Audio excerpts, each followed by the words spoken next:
مانگنا بھی ہر ایک کو تو آتا نہیں، کیا مانگوں؟ اور خاص طور پر جب کبھی ایسے مواقع پر آدمی پہنچ جائے جہاں پر کہ دعا کی قبولیت کی امید ہوتی ہے، تو ایسے موقع پر بھی جا کے آدمی ششدر ہو جاتا ہے کہ کیا مانگوں، جیسے بیت اللہ شریف کے پاس جا کے۔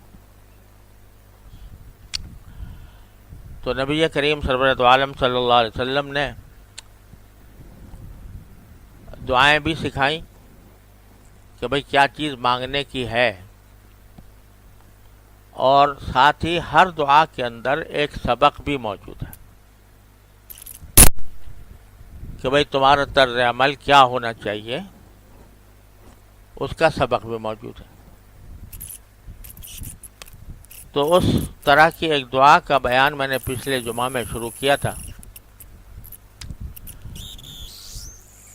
اور اس کے بارے میں حدیث میں آتا ہے کہ رسول کریم سرورت عالم صلی اللہ علیہ وسلم نے یہ ارشاد فرمایا تھا کہ لوگ تو دنیا کی دولت کے خزانے جمع کر رہے ہیں، اس فکر میں پڑے ہوئے ہیں کہ زیادہ سے زیادہ دولت مجھے حاصل ہو جائے، تو میں تمہیں وہ خزانے بتاتا ہوں جو تمہیں اللہ تعالیٰ سے مانگنے چاہیے، اصل خزانے وہ ہیں۔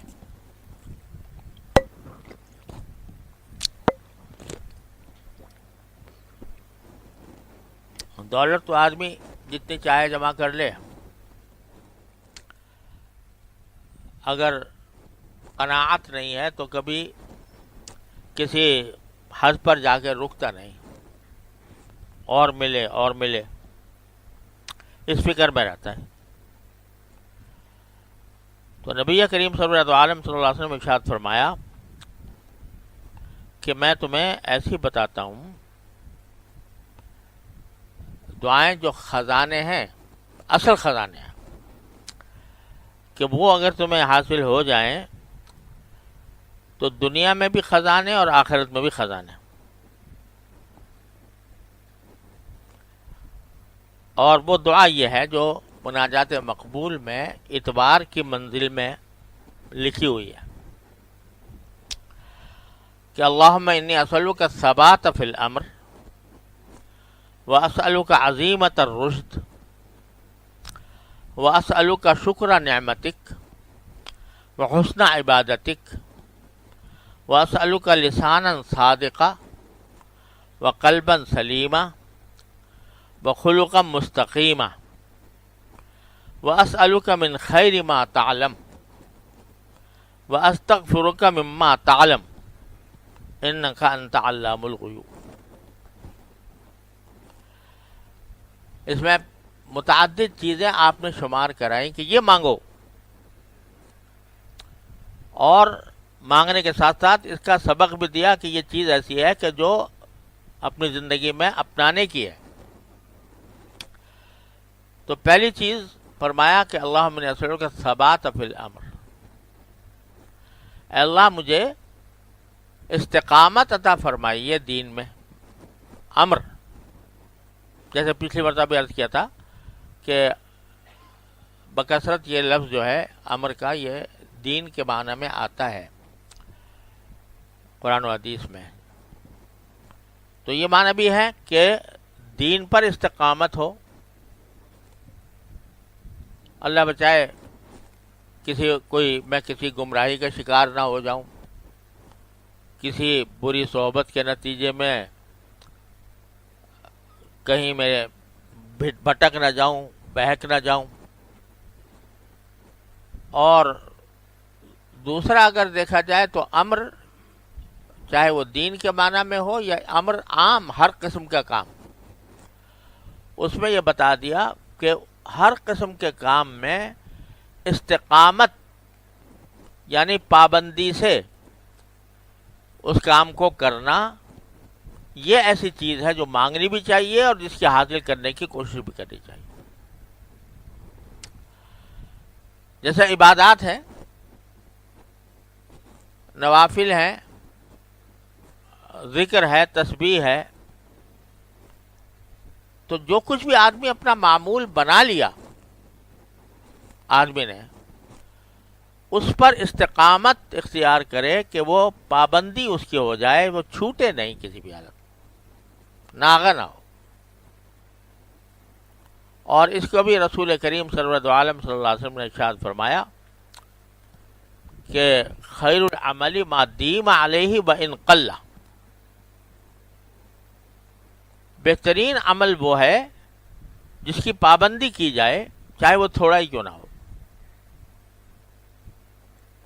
اسی لیے ہمارے سارے بزرگوں نے جو تعلیم ہمیں دی ہے وہ یہ ہے کہ معمولات چاہے مختصر بناؤ، معمولات سے مراد نفلی معمولات، تسبیح کے، ذکر کے، نوافل کے، چاہے مختصر ہوں، لیکن جب ایک معمول بنا لیا تو اس کی پابندی کرو۔ فرض کرو کہ ایک شخص ہے، وہ کبھی تہجد کی نماز جو ہے وہ کسی دن جوش آ گیا تو 12 رکعتیں پڑھ لی، لمبے رکوع بھی کر لیے، لمبے سجدے بھی کر لیے، اور 2-4 دن کر کے پھر چھوڑ بیٹھا، یا اس کے بعد جو ہے وہ طبیعت اکتانے لگی، تو چاہے کتنا بھی بڑا عمل کر لو، لیکن وہ اگر ایک مرتبہ کر کے چھوڑ دیا تو اس کا اتنا فائدہ نہیں۔ لیکن کسی نے 2 رکعتوں کی نیت بنا لی، مثلا کہ میں 2 رکعتیں پڑھا کروں بس، لیکن پڑھتا ہے پابندی سے، کوئی چھوڑتا نہیں، تو رسول کریم سرورت عالم صلی اللہ علیہ وسلم فرماتے ہیں کہ خیر العمل ما دیم علیہ وان قل، عمل چاہے تھوڑا ہو مگر مداومت کے ساتھ، پابندی کے ساتھ، استقامت کے ساتھ کیا جائے، وہ سب سے بہترین ہے۔ دیکھو، اگر فرض کرو کہ ایک نل ہے، اس میں سے پانی ٹپک رہا ہے، ایک دم سے آپ نے پورے پریشر سے اس کو کھول دیا، آدھے گھنٹے تک کھلا رہا،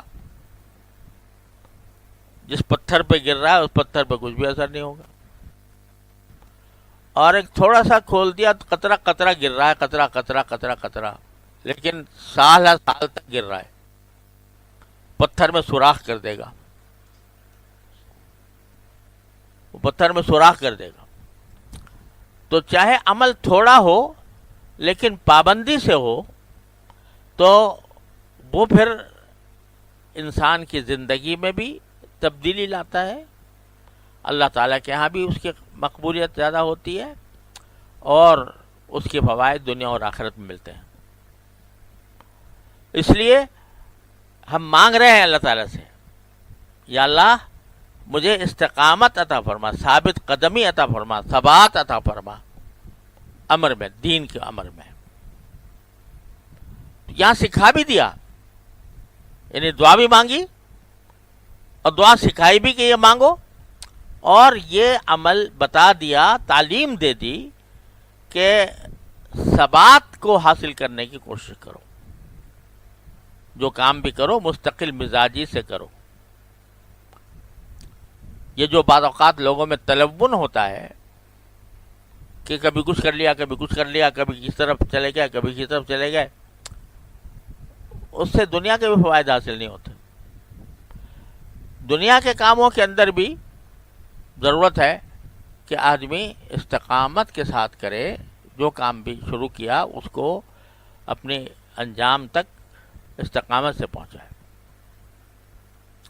دیکھو، اس استقامت کے لیے جو سب سے اہم بات ہے وہ یہ ہے کہ انسان اپنے نفس کا تابع نہ بنے، بلکہ جہاں ضرورت ہو تو اپنے نفس پر زبردستی کر کے کوئی کام کرے۔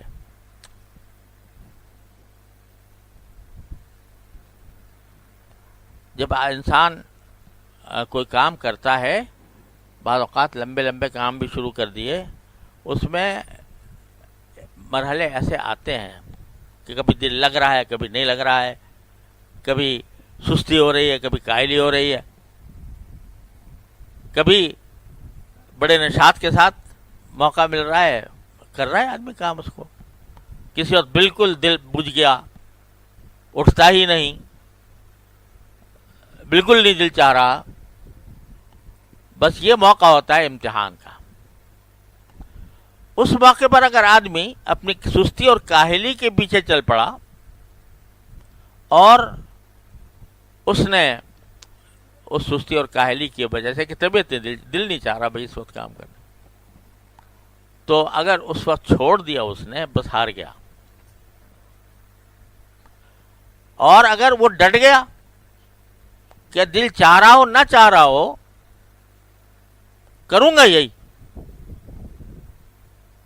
کیونکہ میں نے اپنا معمول بنایا، سوچ سمجھ کے بنایا ہے، تو میں چاہے دنیا ادھر سے ادھر آ جائے اور میری کاہلی سستی کچھ بھی کہہ رہی ہو، طبیعت نہیں چاہ رہی ہو، لیکن کروں گا یہ کام ہر حال میں. جس دن وہ ڈٹ گیا تو 1-2-4 روز اس کو دشواری ہوگی، اس کے بعد ڈٹنے کے بعد پھر آدمی جب تک اس کو کر نہیں لے گا اس وقت تک اس کو چین بھی نہیں آئے گا. یہ ہر عمل میں ہے یہ کام، یہ صورتحال. میں آپ کو بتاتا ہوں کہ اللہ تعالیٰ نے بہت سی کتابیں لکھوانے کی توفیق عطا فرمائی. یہ الماری بھری ہوئی ہے ساری انہی میری کتابوں سے،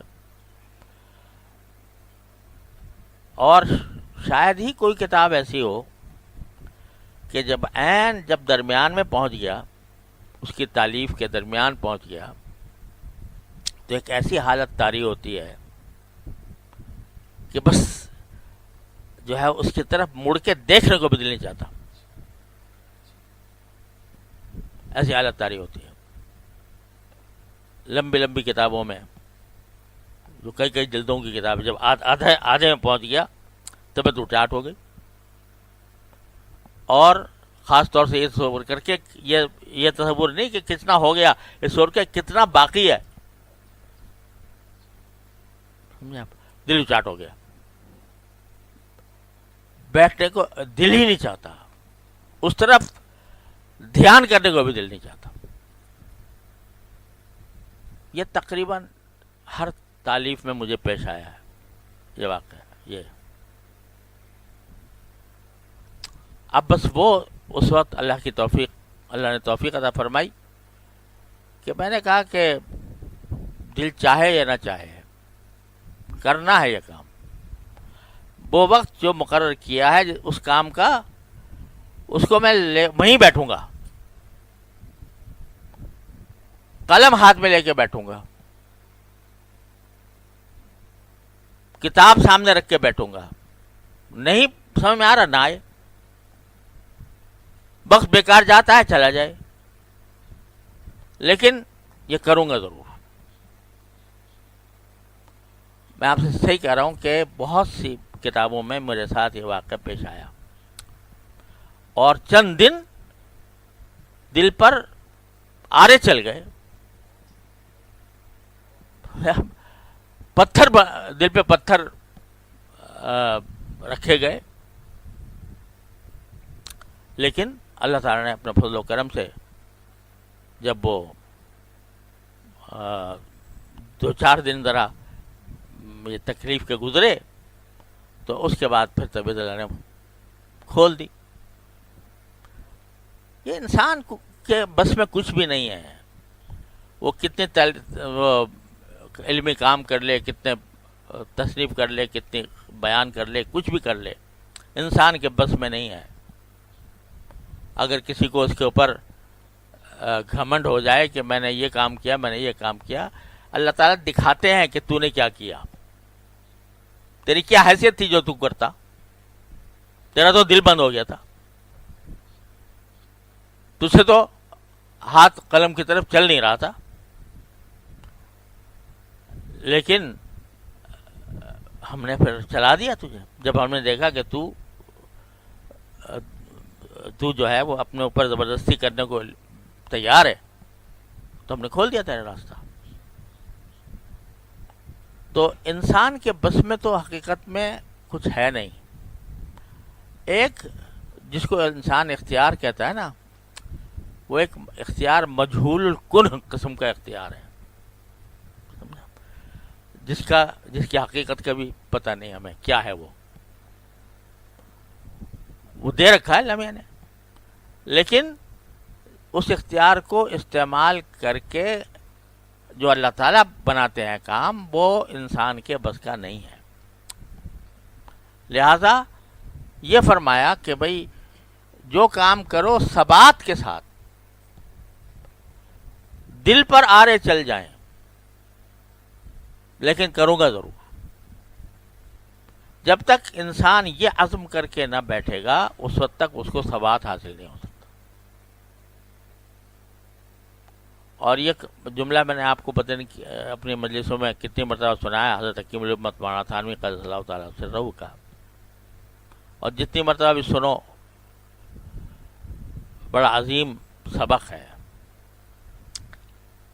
وہ فرماتے ہیں وہ ذرا سی بات جو حاصل ہے تصوف کا، یہ کون کہہ رہا ہے؟ جس نے تصوف میں دریا بہا دیے۔ التکشف مہمات تصوف، التشرف حدیث کے جو مسائل السلوک، شرح مثنوی، شرح دیوان حافظ، اور پتہ نہیں کتنے تصوف کے دریا پی لیے۔ اور ایسا بھی نہیں کہ صرف کتابیں ہی پڑھی ہوں، بڑے بڑے مشائخ کے پاس پہلے حاضری ہوئی۔ اشرف السوانے کبھی پڑھیں تو آپ کو پتہ چلے کہاں کہاں گئے حضرت شروع میں، اور کس کس کیفیت سے گزرے، اور تصوف کی اصطلاحات، اس کے علوم مواعظ میں بکھرے ہوئے ہیں۔ وہ شخص جس کی ساری زندگی تصوف کی سیر میں گزری، وہ یہ کہہ رہا ہے کہ وہ ذرا سی بات جو حاصل ہے تصوف کا، یہ ہے کہ جب طاعت کی ادائیگی میں سستی ہو، جب طاعت کی ادائیگی میں یعنی عبادت کی ادائیگی میں، طاعت کی ادائیگی میں سستی ہو، تو سستی کا مقابلہ کر کے وہ طاعت انجام دے، وہ طاعت کرے۔ اور جب کسی معصیت سے رکنے میں سستی ہو، تو سستی کا مقابلہ کر کے اس معصیت سے رکے۔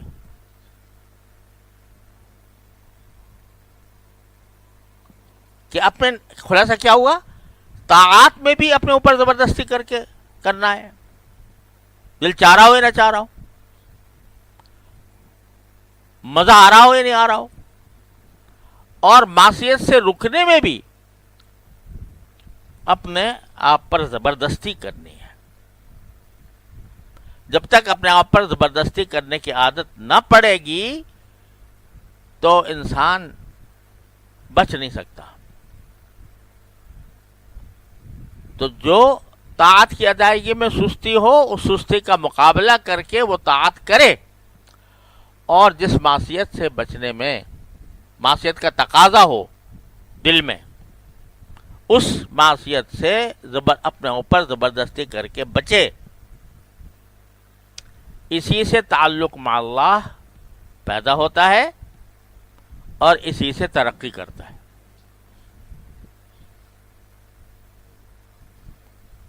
تعلق مع اللہ اسی سے پیدا ہوتا ہے اور اسی سے ترقی کرتا ہے۔ اور سارے تصوف کا حاصل کیا ہے؟ تعلق مع اللہ، اللہ تعالیٰ کے ساتھ تعلق کا مضبوط ہو جانا۔ تو حضرت فرماتے ہیں کہ یہ ہے حاصل تصوف کا۔ تو جب تک اپنے اوپر زبردستی کرنے کی عادت نہیں پڑے گی اور ہم اپنے خواہشات نفس کے تابع بن کر چلتے رہیں گے کہ بھئی اس وقت تو دل نہیں چاہ رہا، تو بس یہ سمجھو کہ شیطان غالب آ گیا، نفس غالب آ گیا، اور اللہ تعالی کے ساتھ تعلق میں دوری ہو گئی۔ اور جب زبردستی کر کے کام شروع کر دیا، خوب سمجھ لینا چاہیے کہ جتنے اعمال طاعت ہیں وہ بذات خود مقصود ہیں، دل لگے یا نہ لگے، مزہ آئے یا نہ آئے، بذات خود مقصود ہے۔ بسا اوقات ہم سوچتے ہیں کہ بھئی ہم تو نمازیں کیا پڑھتے ہیں، ہم تو ٹکریں مارتے ہیں الیاذ باللہ، اور اس کی وجہ سے ایک مایوسی بھی پیدا ہوتی ہے کہ بھئی یہ تو نمازیں ہماری اس قابل ہی نہیں ہے کہ باری تعالیٰ کی بارگاہ میں پیش کی جائے۔ اور یہ حقیقت بھی ہے، کتنا ہی بنا سوار کے پیش کر لو، ان کی بارگاہ کے شان تو کچھ بھی نہیں ہوتا۔ لیکن خوب سمجھ لینا چاہیے کہ اگر بددلی سے بھی کوئی طاعت اللہ تعالیٰ نے ادا کروا دی، یہ بھی اللہ تعالیٰ کی رحمت ہے، اس توفیق پر شکر ادا کرنا چاہیے،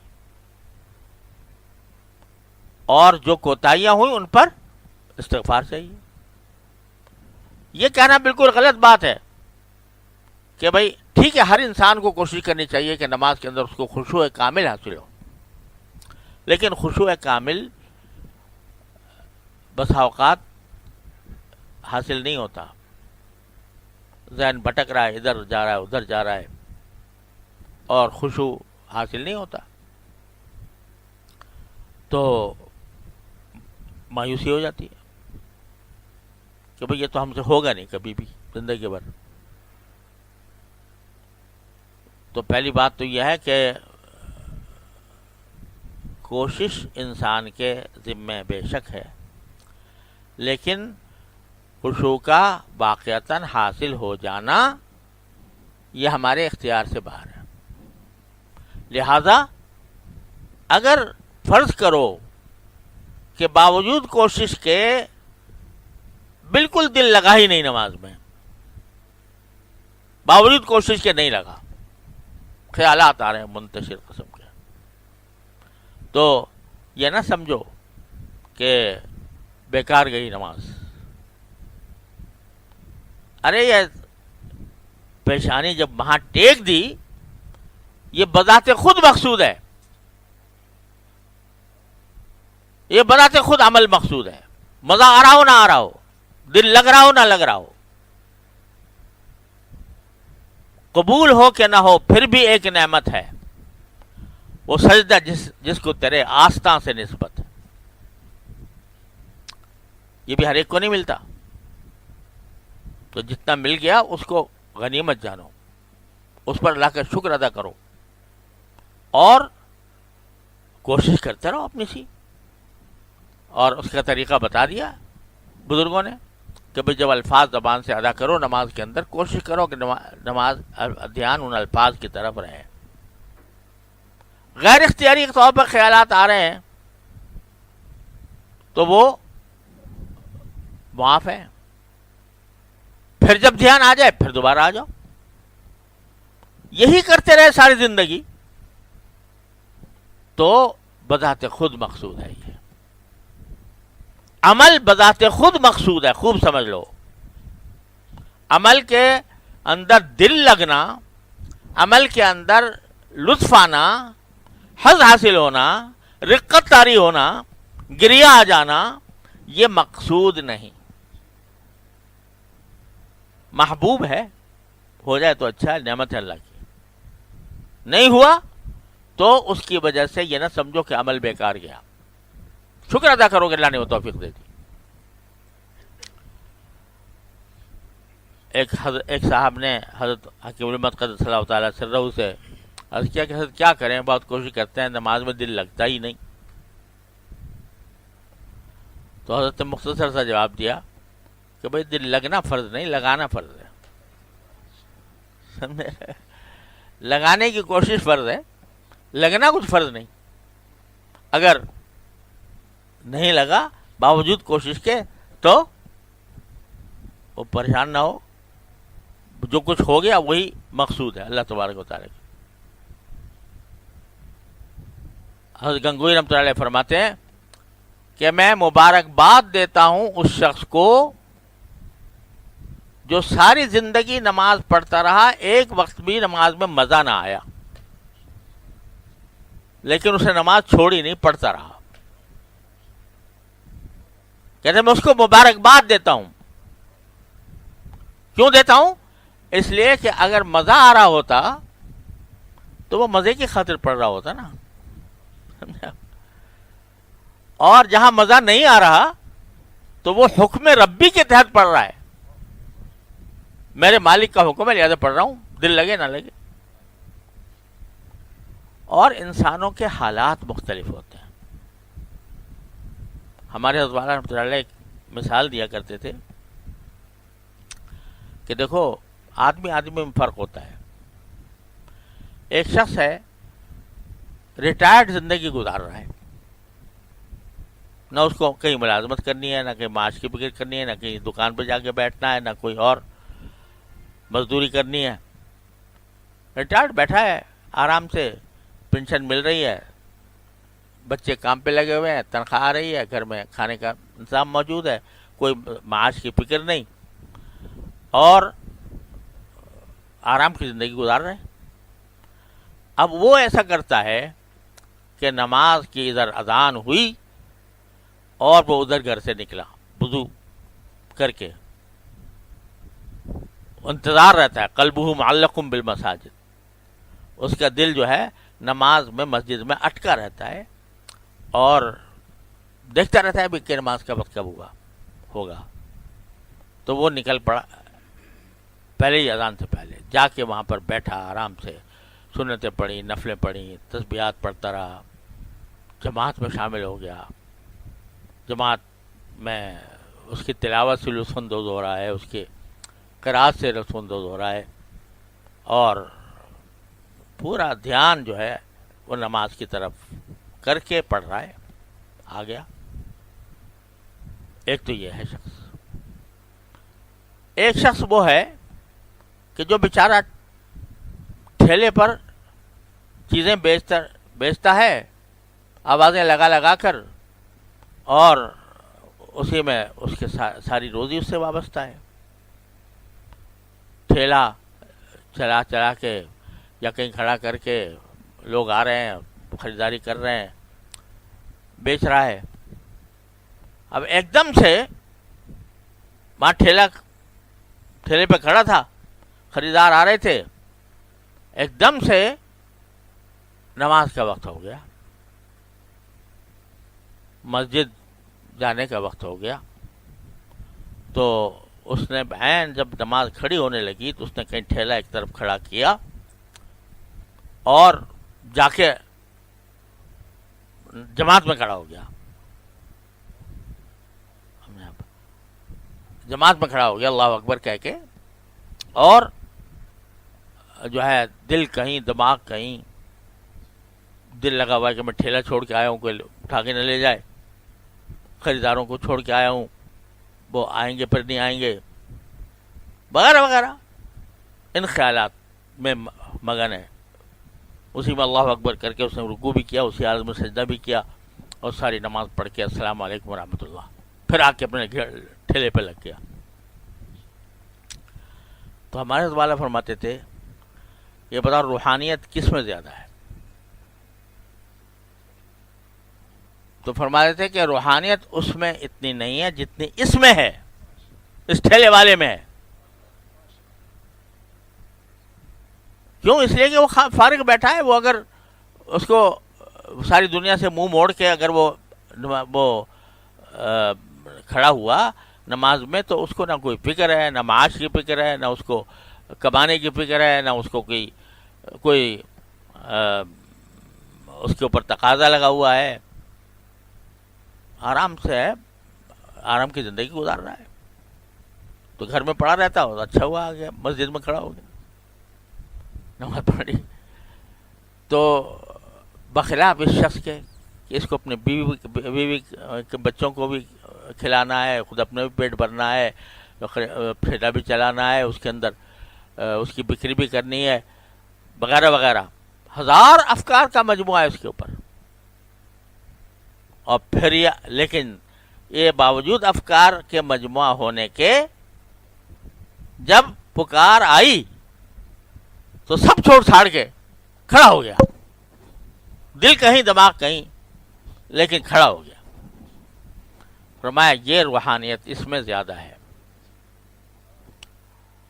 کیوں؟ اس لیے کہ مقصود کیا ہے؟ اتباع.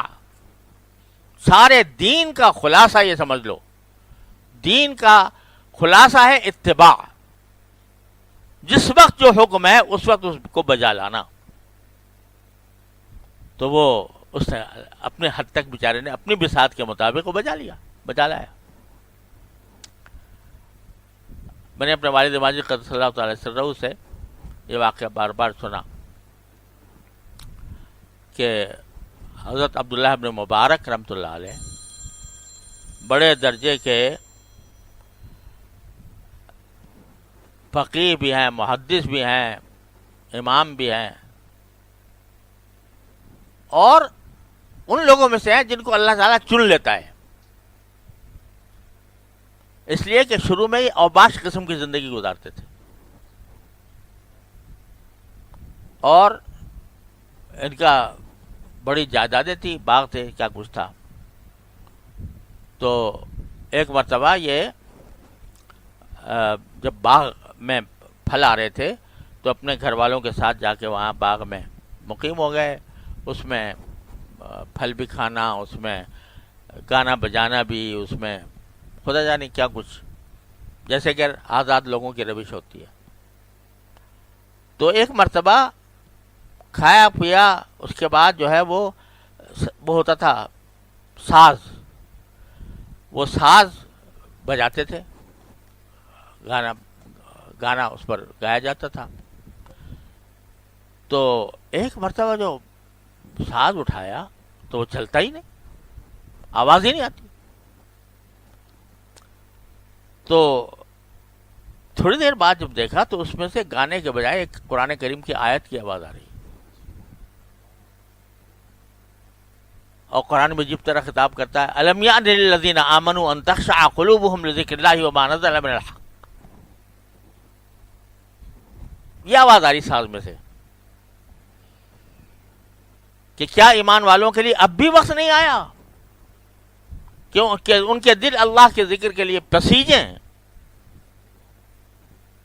یہ آواز آ رہی اس میں سے. بس اس آواز کا سننا تھا اور انقلاب آ جانا تھا.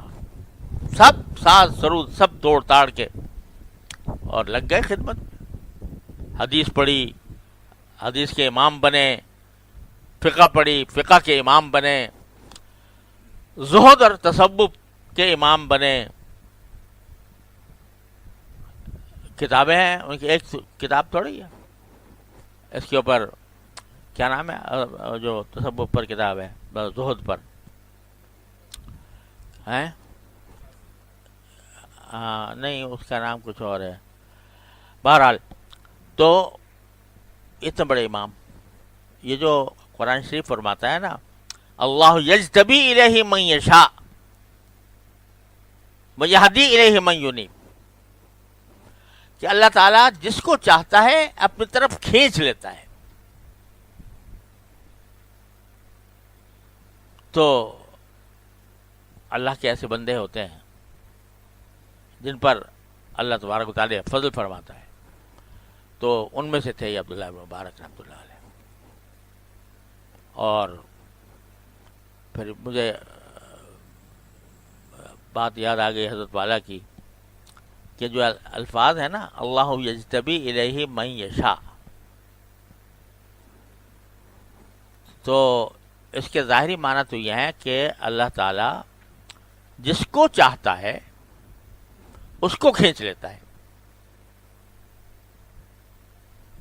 یعنی اگر ترکیب کریں تو یستوی من یشاء میں من جو ہے وہ مفعول بھی ہے اور موصول ہے، اور صلہ یشاؤ، یشاؤ کی ضمیر راجع ہو رہی اللہ کی طرف، کہ اللہ تبارک و تعالی جس کو چاہتا ہے کھینچ لیتا ہے۔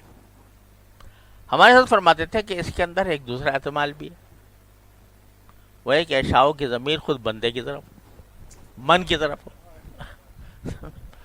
اللہ یجتبی الیہ من یشاء، اللہ تعالیٰ اپنی طرف کھینچ لیتا ہے اس کو جو چاہے۔ یعنی اگر مانگو اللہ سے کہ مجھے کھینچ لے، تو حضرت فرماتے ہیں کہ مجھے ایک احتمال یہ بھی نظر آتا ہے، اللہ یجتبی الیہ من یشاء۔ بہرحال حضرت عبداللہ بن مبارک رحمۃ اللہ علیہ یہ دعا مانگنی چاہیے، یا اللہ مجھے ان بندوں میں سے بنا دے جن کے بارے میں آپ نے فرمایا اللہ یجتبی جو الیہ من یشاء۔ تو بہرحال حضرت عبداللہ بن مبارک رحمۃ اللہ علیہ ان میں سے تھے۔ تو جب ان کی وفات ہوئی تو کسی نے خواب میں دیکھا، تو پوچھا کہ آپ کے ساتھ کیا معاملہ ہوا، کیسے اللہ تعالیٰ نے آپ کو کیا کیا نعمتیں عطا فرمائی؟ تو انہوں نے فرمایا کہ الحمدللہ اللہ تعالیٰ نے بڑا فضل و کرم فرمایا، بہت ہم راحتیں عطا فرمائیں، درجات بخشے۔ لیکن ایک بات بتاؤں کہ ہمارے گھر کے پاس ایک لوہار رہتا تھا، اس کو جو درجہ ملا وہ ہمیں نہ مل سکا۔ لوہار رہتا تھا۔ اب جس نے خواب دیکھا تھا اس کو جستجو ہوئی کہ بھئی وہ لوہار کیسا تھا، تو وہ اس کے گھر والوں کے پاس گیا اور پوچھا کہ بھئی آپ کے جو شوہر تھے وہ کیا کوئی خاص عبادت کیا کرتے تھے یا نہیں، کیا خاص عمل کرتے تھے؟ انہوں نے کہا مجھے اور تو یاد نہیں، سارے دن وہ مصروف رہتے تھے لوہا پیٹنے میں، ہاتھ میں ہتھوڑا ہوتا تھا اور لوہا پیٹتے تھے۔ لیکن پیٹتے پیٹتے جب آواز اذان کی آ جاتی تھی تو ہاتھ میں اگر لوہا کا ہتھوڑا سر پر اٹھایا ہوا ہے تو اس کو اتنا گوارا نہیں کرتے کہ وہ ڈال دیں، پیچھے پھینک دیتے تھے اور نماز کو چلے جاتے تھے۔ ایک تو یہ بات تھی۔ دوسری بات یہ تھی کہ ہمارے قریب میں ایک بزرگ رہتے تھے، بڑے عالم تھے، عبداللہ بن مبارک، اور وہ رات کے وقت جب ہم گرمی میں صبح کو چھت کے اوپر ہم ان کے دیکھتے تھے، رات میں دیکھتے تھے تو ساری رات بڑا حصہ جو ہے وہ اس طرح کھڑے رہے تھے جیسے لکڑی کھڑی ہے تہجد میں۔ تو یہ لوہار صاحب میرے جو شوہر تھے وہ کبھی ان کو دیکھتے تھے تو کہتے تھے کہ کاش ہمیں اپنی یہ معاش کے کام سے فرصت ہوتی تو ہم بھی اس طرح تہجد پڑھا کرتے۔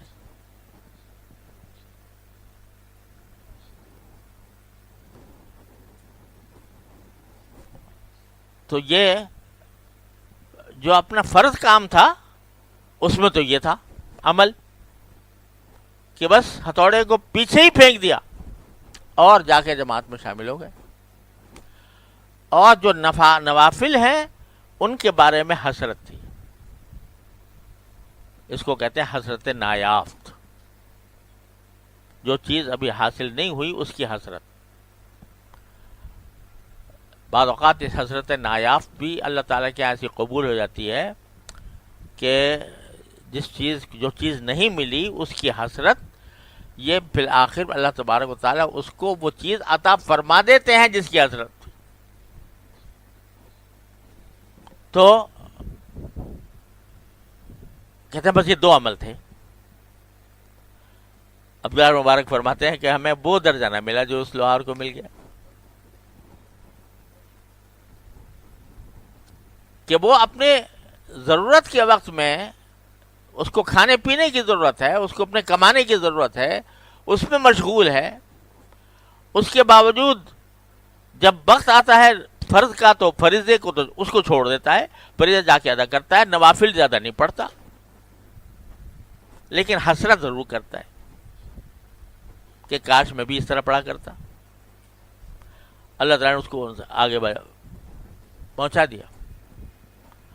تو اس وجہ سے یہ جو حسرت ہے نایاف جس کو کہتے ہیں کہ جو چیز حاصل نہیں ہے دین میں،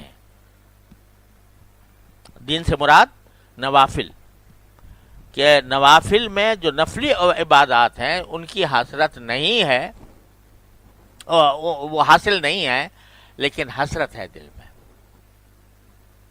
اس حسرت، وہ حسرت کیا اللہ تعالیٰ کیا قبول ہو جاتی ہے اور اس درجے تک پہنچا دیتے ہیں.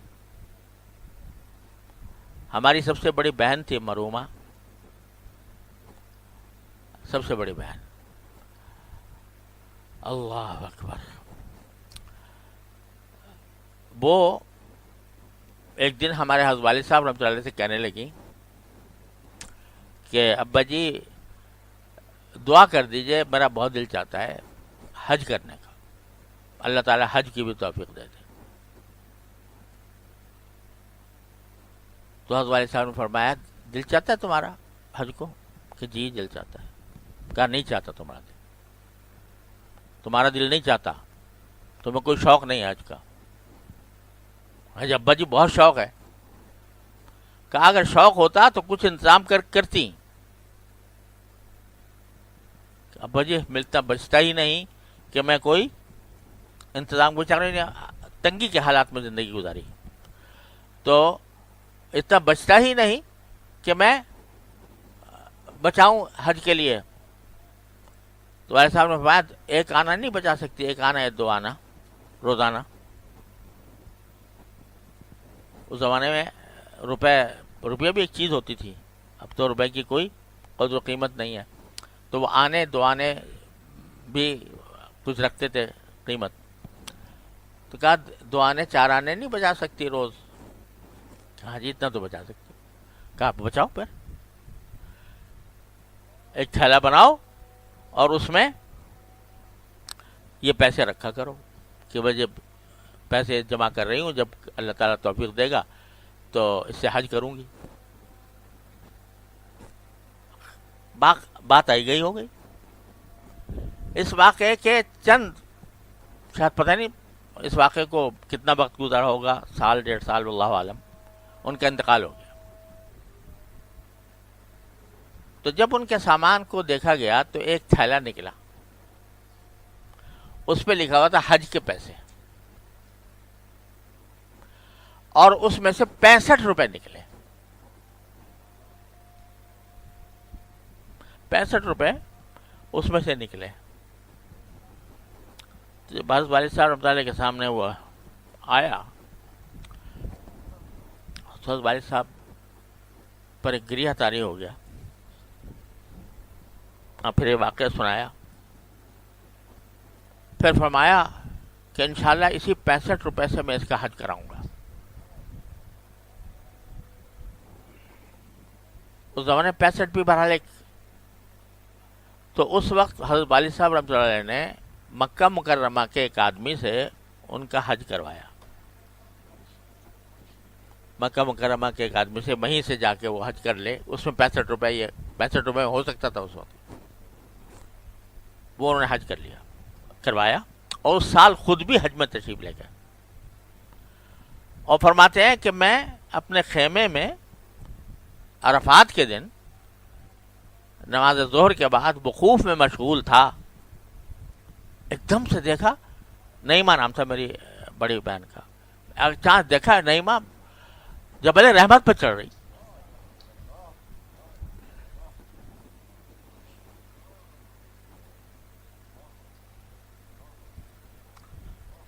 تو اللہ تبارک و تعالی اس طرح حسرت والوں کا کام بھی بناتے ہیں. تو اس واسطے اس فکر میں کہ بھائی جب کبھی فرصت ملے گی، جب ہمارا حالات درست ہوں گے، تب فلاں عبادت کریں گے، یہ شیطان کے دھوکے ہیں. جب ایک دو قدم چلتا ہے بندہ تو پھر باری تعالیٰ فرماتے ہیں میری طرف ایک قدم چلو گے میں 2 قدم آؤں گا تمہارے پاس. تو بات یہ ہے کہ قدم بڑھانے کی بات ہے. الذین جاہدوا فینا لنہدینہم سبلنا وان اللہ لمع المحسنین. خلاصہ یہ کہ یہ ثبات جو ہے، جو مانگا ہے نبی کریم صلی اللہ علیہ وسلم نے، اللہم انی اسألک الثبات فی الامر، مجھے استقامت عطا فرما. اس استقامت کے لیے اور کچھ نہیں چاہیے، صرف اپنے نفس پر کنٹرول چاہیے، نفس پر زبردستی چاہیے.